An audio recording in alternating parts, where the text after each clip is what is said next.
இன்றைக்கி நம்ம மூவி சுருக்கமில் என்ன படத்தை பற்றி பார்க்க போகிறோன்னு பார்த்தீங்கன்னா த வே பேக். 2010 ரிலீஸ் ஆன இந்த படம் ஒரு உண்மை சம்பவத்தை அடிப்படையாக வச்சு எடுத்தது. சரியாக 2ஆம் உலகப் போர் நடந்துட்டு இருக்கும்போது, அதாவது 1940 போலந்து நாட்டை சேர்ந்தவர் தான் ஜானுஷ். இவர் தான் நம்ம ஹீரோ. இவர் ஒரு இராணுவ அதிகாரி. ரஷ்யாவுக்காக உளவு பார்த்தேன்னு சொல்லி சைபீரியாவில் இருக்க குலாக் என்ற கொடுமையான சிறையில் நம்ம ஹீரோவை அடைச்சி வச்சுட்டாங்க. 10-15 டிகிரியில் இருக்கும்போதே நம்மளால் குளிர் தாங்க முடியல. ஆனால் நம்ம ஹீரோ -40 டிகிரியில் இருக்கார். அங்கேருந்து அவர் எப்படி தப்பிக்கிறாங்கிறத கதையே. ஸோ வாங்க ஆரம்பிக்கலாம்.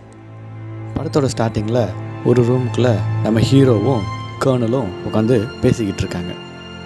கர்னல் கேட்குறாரு, எப்பா நீ ரஷ்யாவுக்காக உளவு பார்த்தியா அப்படின்னு சொல்லி கேட்குறாரு. அதுக்கு ஹீரோ இல்லை நான் அதெல்லாம் பார்க்கல பண்ணலை அப்படின்னு சொல்லி சொல்கிறாரு. இந்த நேரத்தில் ஒரு பொண்ணை உள்ளே கூட்டி வராங்க. அந்த பொண்ணுகிட்ட கேட்குறாங்க, இந்தம்மா உனக்கு இந்த பையனை தெரியுமா அப்படின்னு சொல்லி கேட்குறாங்க.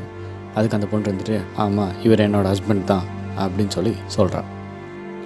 இவன் உளவு பார்க்குறத பற்றி உனக்கு தெரியுமாம்மா அப்படின்னு சொல்லி கேட்குறாரு நம்ம கர்னல். அதுக்கு அந்த பொண்ணு ஆமாம் தெரியும், இவன் இந்த மாதிரி ரஷ்யாவுக்காக உளவு பார்த்தான் அப்படின்னு சொல்லி சொல்லிடுறான்.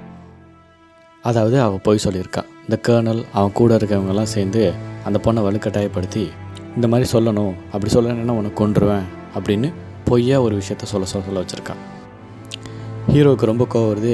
ஏன் இப்படி பண்ணுற அப்படின்னு சொல்லி கேட்டுக்கிட்டு இருக்கேன் அழுதுகிட்டே. அப்படியே நம்ம ஹீரோவை ஜெயிலுக்கு தூக்கிட்டு வந்துடுறாங்க. பார்க்கறதுக்கு பனிப்பொழிவு அழகாக இருந்தாலும் அங்கே வேலை செய்கிறவங்கள பார்க்கும்போது கொடுமையாகவும் பாவமாகவும் தான் இருக்குது நம்ம ஹீரோவுக்கு. இங்கே தான் நம்ம சர்வே ஆக போகிறோமா அப்படிங்கிற யோசனையிலேயே நம்ம ஹீரோ வராரு. புதுசாக வந்தவங்களுக்கெல்லாம் ஒரு கர்னல் சொல்கிறாரு, இங்கேருந்து தப்பிக்கணும்னு நினச்சாலே நான் உங்களை கொன்றுவேன். அதுவும் இல்லாமல் இங்கேருந்து தப்பிக்கவும் முடியாது, சுற்றி பனிப்பொழிவு தான், எங்கே போனாலும் செத்துருவீங்க, அதுக்கு இங்கேயே வேலை செஞ்சு சாவுங்க அப்படின்னு சொல்லிடுறாரு. ஹீரோ தனக்கு மட்டுமே சேராமல் மற்றவங்களுக்கும் ஹெல்ப் பண்ணுற மைண்டு. அதனால் அவர் மற்றவங்களுக்கு கொடுத்து உதவுறாரு. அப்படியே அவங்க கூட ஒரு ஃப்ரெண்டு வராரு. அவர் பேர் தான் ஸ்மித். இப்போ இவங்களாம் ஒரு கேங் ஆகிட்டாங்க. அப்படியே தூங்குகிற நேரம் வந்துருச்சு. எல்லோரும் அவங்க டென்ட்டுக்கு வந்துட்டாங்க. அங்கே பார்த்தா வில்லன் கேம் விளாண்டுருக்காரு. வில்லன் சொல்கிறாரு, நீ ஜெயிச்சின்னு இந்த சிகரெட் வச்சுக்கோ, தோத்தினா உன் ஜாக்கெட் நான் வச்சுக்கிறேன் அப்படின்னு சொல்கிறாரு. கொஞ்ச நேரத்தில் வில்லன் தோத்துடுறாரு. அவர்கிட்ட இருக்க ஜாக்கெட்டும் போயிடுது. ஆனால் வில்லனுக்கு தோக்குறது பிடிக்காது. அதனால் அவளை கொண்டுடுறாரு. கொண்டுட்டு அதில் இருக்க ஜாக்கெட்டை இவர் எடுத்து வச்சுக்கிறாரு. அடுத்த நாள் ஆகுது. ஜெயிலுக்கு 2வது நாள் ஆகுது. நம்ம ஹீரோ வேலை செய்ய ஆரம்பிக்கிறாரு பழைய ஆளுங்களோட சேர்ந்து. ஹீரோ கூட இருக்க ஒருத்தர் சொல்கிறான், இங்கே பாரு பனி கம்மியாக இருக்குது அப்படின்னு சொல்கிறான். அப்படியே நைட் ஆகுது. ஹீரோ கேட்குறான், எதுக்கு நீ அப்படி சொன்ன அப்படின்னு. இங்கே வா நான் அவனை காட்டுறேன் ஒன்று அப்படின்னு கூப்பிட்டு போய் அவன்கிட்ட இருக்க ஜாக்கெட்டை ஒரு பனிக்குள்ளே, அதாவது வீட்டுக்கு வெளியே இருக்க பனியில் மறைச்சி வைக்கிறாப்புல. ஸ்மித் சொல்கிறாரு ஹீரோட்ட, நீ யாராச்சும் வராங்களான்னு பார்த்துக்கோ, நான் இதை ஒழிச்சு வைக்கிறேன் அப்படின்னு சொல்கிறாரு. மறுபடியும் கேட்குறாரு, நீ எதுக்கு இதெல்லாம் பண்ணுற, ஏன் பண்ணுற அப்படின்னு கேட்கும்போது, நம்ம இங்கேருந்து தப்பிக்கணும், இதிலேருந்து சாக முடியாது அப்படின்னு சொல்கிறாங்க. அதுக்கு ஹீரோ நம்ம எப்படி இங்கேருந்து தப்பிக்கிறது அப்படின்னு கேட்குறாரு. அதுக்கு ஸ்மித் சொல்கிறாரு, என்கிட்ட ஒரு ஐடியா இருக்குது, நான் சொல்கிற மாதிரி பண்ணால் இங்கேருந்து தப்பிச்சிடலாம், இங்கேயே நம்மளால் சாக முடியாது அப்படின்னு சொல்கிறாரு. அப்படியே ரூமுக்கு போய் அவங்க சொன்ன மாதிரி எல்லாத்தையும் எடுத்து வைக்கிறாங்க. சிகரெட்டுக்கு பதிலாக ரொட்டி துண்டு, கறி, ஜாக்கெட்டுன்னு எல்லாத்தையும் எடுத்து வைக்கிறாங்க தப்பிச்சு போகிறதுக்காக. இவங்க போகணும்னு நினச்சதும் இல்லாமல் அன்றைக்கி அடுத்த நாள் இவங்களை வேலை செய்கிறதுக்கு ஒரு இடத்துக்கு கூட்டி வந்துட்டாங்க. அங்கே பார்த்திங்கன்னா பனி பயங்கரமாக பொழியுது. அவங்களால பார்க்க கூட முடியலை. ஒரு சிலர் மூச்சு விட முடியாமல் மயக்கம் போட்டு கூட விழுந்துடுறாங்க. அங்கே இருக்க ஒருத்தர் கத்துறாரு, ஏன் இப்படி பண்ணுறீங்க, பனி அதிகமாக அடிக்குது அப்படின்னு கேட்குறாரு. அதுக்கு அந்த மேஜர் நீங்கள் எல்லோரும் உட்காரலைன்னா நான் அவனை சுட்டுருவேன் அப்படின்னு சொல்கிறாரு. அதுக்கு அவர் சுற்றுவியா, நான் இங்கேருந்து கிளம்புறேன், நீ முடிஞ்சதை பண்ணிக்க, இந்த பணியில் வேலை செய்ய முடியாது, நீயாச்சும் அவனாச்சும் அப்படின்னு சொல்கிறாரு. நீ உட்காரலைன்னா நான் அவனை சுட்டுருவேன் அப்படின்னு சொல்லவும் அதெல்லாம் பேச்சு கேட்காம இவர் பாட்டுக்கு நேராக நடந்து போயிடுறாரு அவரோட டென்ட்டுக்கு. ஒரு இடத்துல மேஜருக்கு புரியுது, ஓ நம்ம தான் தப்பு பண்ணுறோம், இங்கேருந்து போகலைன்னா நம்மளும் சாக வேண்டியதுதான் அப்படிங்கிறத அவர் புரிஞ்சுக்கிட்டு எல்லாத்தையும் கூப்பிட்டு கிளம்புறாரு. அந்த பணியிலே ஒரு சிலர் செத்துடுறாங்க. அப்படியே இந்த பணியில் வேலை செய்யலை அப்படின்னு சொல்லி முரண்டு பிடிச்சான் பார்த்தீங்களா, அவங்கள ஒரு சிலரை கூப்பிட்டு நீங்கள் வந்து இன்றைக்கி வேலை செய்யணும், நிலக்கரி சுரங்கத்தில் இறங்கி வேலை செய்யணும் அப்படின்னு சொல்லிடுறாரு. நம்ம ஹீரோவுக்கு சுத்தமாக முடியலை. ஏன்னா அந்த சுரங்கத்தில் வந்து புகை ரொம்ப வர்றதுனால ஹீரோவுக்கு வந்து மூச்சு விடவே முடியல சுத்தமாக. எல்லாரும் ஹீரோவை பார்க்குறாங்க, என்ன பண்ணுறாங்க, எங்கே போகிறான் அப்படின்னு. ஆனால் ஹீரோவுக்கு வந்து ஒரு இல்யூஷன் வருது, நம்ம வீட்டை பார்க்குற மாதிரி. அங்கே இருக்க ஒரு மேஜர் வந்து சொல்கிறாரு, நீங்கள் இருந்து போனால் சுட்டுருவேன் அப்படின்னு. டக்குனு ஸ்மித் வந்து பிடிச்சி இழுக்கிறாரு, என்ன பண்ணுற நீ, எங்கே போகிற அப்படின்னு சொல்கிறாரு. இல்லை நான் வீட்டுக்கு போகணும் அப்படின்னு சொல்லி நம்ம ஹீரோ சொல்கிறாரு. ஸ்மித் சொல்கிறாரு, உனக்கு என்ன மண்டை குழம்பி போச்சா, அதுக்கெலாம் சரியான நேரம் வர வரைக்கும் நம்ம காத்திருக்கணும் அப்படின்னு சொல்லிடுறாரு. அது வரைக்கும் பொறுமையாக தான் இருக்கணும் அப்படின்னு சொல்லிடுறாரு. ரூமில் இருக்க ஒருத்தர் பிளான் பண்ணுறாரு, நம்ம இந்த பணியில் போனால் தான் கரெக்டாக இருக்கும், ஏன் அப்படின்னா கால் தடத்தை யாருக்குமே தெரியாது அப்படின்னு சொல்கிறாரு. நம்ம ஹீரோ வந்துட்டு, இல்லை இந்த பணியில் போனால் நம்ம செத்துருவோம், நம்மளால் ஒன்றும் பண்ண முடியாது அப்படின்னு சொல்கிறாரு. கடைசியில் முடிவு பண்ணி சரி நம்ம போயிடுவோம் எப்படியோ அப்படின்னு சொல்லிட்டு நைட்டே தேவையானதெல்லாம் வாங்குகிறாங்க பக்கத்தில் இருந்து, அதாவது கூட இருக்கவங்கள்ட்ட. கடைசியாக ஒரு கடிகாரத்தை வாங்குறாரு. அது ஓடுதா இல்லையான்னு பார்த்துட்டு அதை எடுத்துக்கிறாங்க. இவங்க கிளம்பிகிட்ருக்க இந்த சமயத்தில் வில்லன் வந்து கண்டுபிடிச்சிடாரு, ஓஹோ இங்கே என்னமோ நடக்குது, இங்கே யாரோ எதுமோ பண்ண போகிறாங்க அப்படின்னு பார்த்துட்டு நேராக நம்ம டம்ப் ஹீரோ காலத்தில் கத்தி வச்சிடறாரு. இப்போ நீ உண்மையை சொல்லணுன்னா உனக்கு கொண்டுருவேன் அப்படின்னு சொல்லும்போது ஹீரோ நம்ம உண்மையில சொல்லிடுறாரு, இந்த மாதிரி நாங்கள் தப்பிச்சு போக போகிறோம் அப்படின்ட்டு. சரி நானும் வரேன்னு சொல்லிட்டு மொத்தமாக எல்லோரும் தப்பிச்சு போயிட்டாங்க ஒரே நேரத்தில். அன்றைக்கி ராத்திரி ஆகுது. சரியாக பின்னாடி பக்கம் முள்வெளி அடித்து வச்சுருக்காங்க, அதில் எல்லாத்தையும் தப்பிச்சு போகிறாங்க. இவங்க தப்பிச்சது என்னமோ அங்கே இருக்க மிலிட்ரிக்கு அப்பட்டமாக தெரிஞ்சிருது. அவங்கள துரத்தி நாயெல்லாம் அவுத்து விட்டுறாங்க. அவங்கள பிடிக்கிறதுக்கு ஒரு சிலர் பின்னாடியும் போயிடுறாங்க. இவங்க அங்கேருந்து பல 100 மைல் நடந்து வந்துடுறாங்க. ஆனால் இவங்கள பிடிக்கவே முடியலை. ஏன்னா அந்தளவுக்கு பனி அவ்வளோ அடர்த்தியாக இருக்குது. இவங்களும் நிற்காமல் எங்கேயும் வந்து உட்காராமல் இவங்க பாட்டுக்கு நடந்து போயிட்டுருக்காங்க. ரொம்ப நாள் கழித்து சூரியனை பார்க்குறாங்க. அவங்களால சந்தோஷம் தாங்கவே முடியலை. நம்ம ஹீரோ சொல்கிறாரு, நம்ம இந்த இடத்துல இருக்கோம், நம்ம இந்த பக்கம் போயே ஆகணும், இன்னும் நம்ம 4000 மைல் கிடக்கணும் அப்படின்னு சொல்கிறாங்க. எல்லாத்துக்கும் ஒரே ஷாக்கு. நம்ம வந்தது கொஞ்சம் கூட இல்லை அப்படின்னு அப்போ தான் புரியுது. இவங்க எல்லோரும் கடவுள் மேலே பாரத்தை போட்டு ஒரு இடத்துல ரெஸ்ட் எடுக்கலாம் அப்படின்னு முடிவு பண்ணி ஒரு இடத்துல உட்காந்து தீயை பற்ற வைக்கிறாங்க. அங்கே இருக்க ஒருத்தருக்கு சுத்தமாக முடியலைன்னு சொல்லி அவரை உட்கார வச்சிட்றாங்க. அவங்களுக்கு கொஞ்சம் கொஞ்சமாக கண்ணு தெரியாமல் போகிறது அவருக்கு மட்டும்தான் தெரியுது, கூட இருக்கவங்களுக்கு தெரியலை.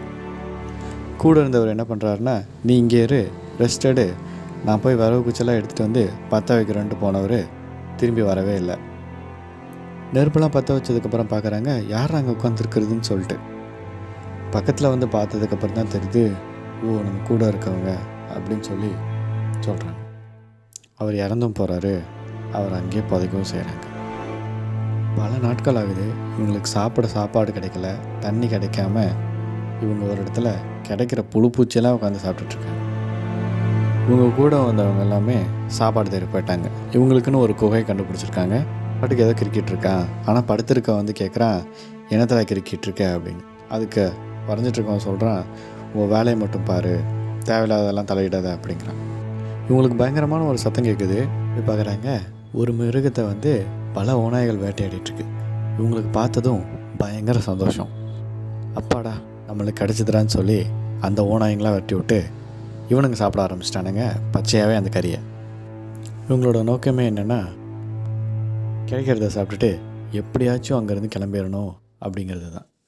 நம்ம ஹீரோ வந்து வழி தேடுறதுக்காக தனியாக போய் மழையிலையும் குளிர்லேயும் பயங்கர கஷ்டப்படுறாரு. திடீர்னு அதே இல்யூஷன் வருது, அவங்க வீட்டில் இருக்க மாதிரி, வீட்டு கடை திறக்கிற மாதிரி ஒரு இல்யூஷன் வருது. கண்ணை மூடி திறந்து பார்த்தா இவங்க கூட இருக்கவங்க இவங்களை கொஞ்சம் ரெஸ்ட் எடுக்கணும் அப்படின்னு சொல்லி படுக்க வச்சிட்றாங்க. இவங்க கடைசியாக ஒரு மலை உச்சிக்கு போகிறாங்க.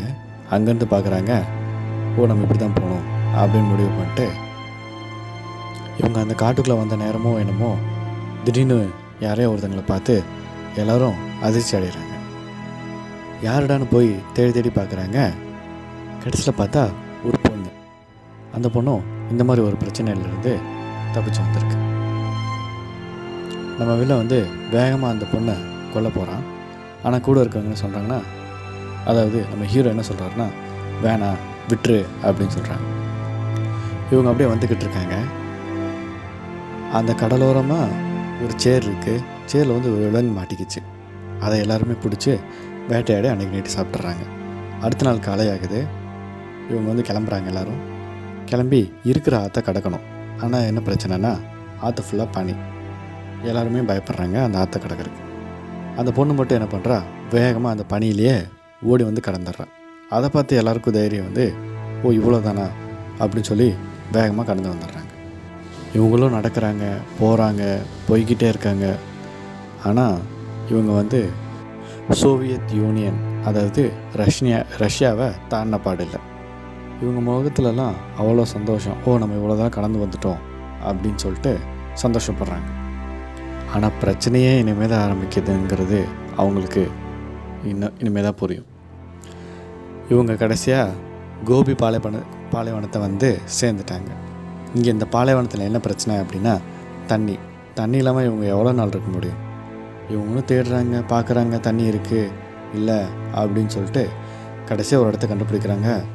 எல்லோரும் வேகமாக போய் தண்ணி எடுத்து குடிக்கிறாங்க.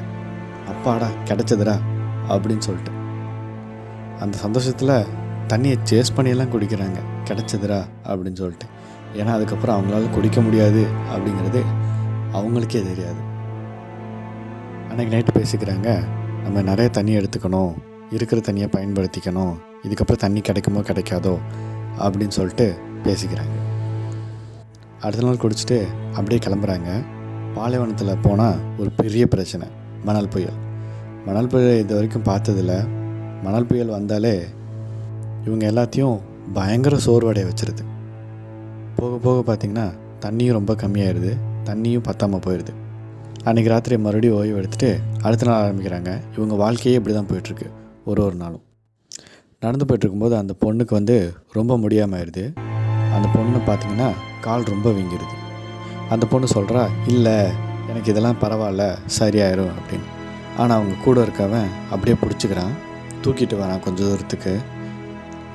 ஆனால் அந்த பொண்ணுக்கு ரொம்ப முடியாமல் ஆயிடுது, அங்கேயும் இறந்துடுறான். அந்த பொண்ணையும் கடைசியில் அங்கேயே புதைச்சிட்றாங்க. ஹீரோவுக்கு வந்து மனசே இல்லை அங்கேருந்து வர, அழுதுகிட்டே நம்ம போய் தான் ஆகணும் அப்படின்னு சொல்லி சொல்கிறான். பார்த்திங்கன்னா அவர் கூட ஒரு தாத்தா இருந்தார்ல, அவருக்கும் முடியாமல் வந்துடுது. அவனாலே சுத்தமாக முடியலை, தண்ணி இல்லாமல் அவங்களால முடியலை சுத்தமாக. பொதுவாக நம்ம சாப்பாடு இல்லாமல் கூட இருந்துடலாம், ஆனால் தண்ணி இல்லாமல் 1 நாள் 2 நாள் இருக்க முடியும். அதுக்கு மேலே அந்த தாத்தாவுக்கும் அதே நிலைமை தான். அந்த தாத்தா வந்து ரொம்ப ரெஸ்ட் எடுக்கிறாரு, அவங்க கூட வந்தவங்களும்.